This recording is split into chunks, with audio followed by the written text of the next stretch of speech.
আমি বেসিক্যালি আমার কাছে মনে হচ্ছে এটা অনেক বড় চ্যালেঞ্জ আমার জন্য, যেহেতু এরকম একটা ক্যারেক্টার প্লে করতে হবে। আর ভিকি ভাইয়া নিজেও বলেছেন তিনি আমাকে নিয়ে চ্যালেঞ্জ নিয়েছেন। এখন সেই চ্যালেঞ্জে কতটুকু আমরা সাকসেসফুল সেটা আসলে অডিয়েন্স বলবে, বা অডিয়েন্স কিন্তু ফিডব্যাকও দিচ্ছে।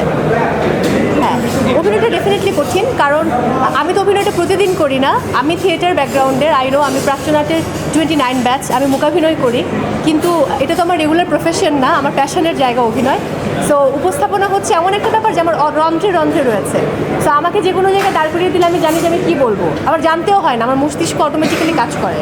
বাট অভিনয়ের জন্য আমাকে অনেক প্রস্তুতি নিতে হয়, অনেক ভাবতে হয়, সিনিয়রদেরকে জিজ্ঞেস করতে হয়, তারপর ডিরেক্টরের সাথে বারবার বসতে হয়। সো আমি কিন্তু সেই প্র্যাকটিসগুলো করেছি এবং চেষ্টা করেছি যেন প্রপারলি এই ক্যারেক্টারটাকে ডেলিভারি দিতে পারি।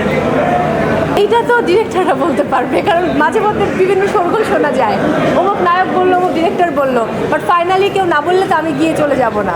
সো যখন সময় হবে বা এরকম সময় আসবে ডেফিনেটলি দেখা যাবে। এরকম তো অনেকেই বলেছে যে দেখা যাচ্ছে কিনা, দেখা যাবে কিনা। আমি দেখতাম যে আমার পেজে আমার ফ্যানরা লিখতে থাকে। সো এইটা তো আমি জানি না, এটা আসলে মেগাস্টার শাকিব খান বলতে পারবে। I don't know.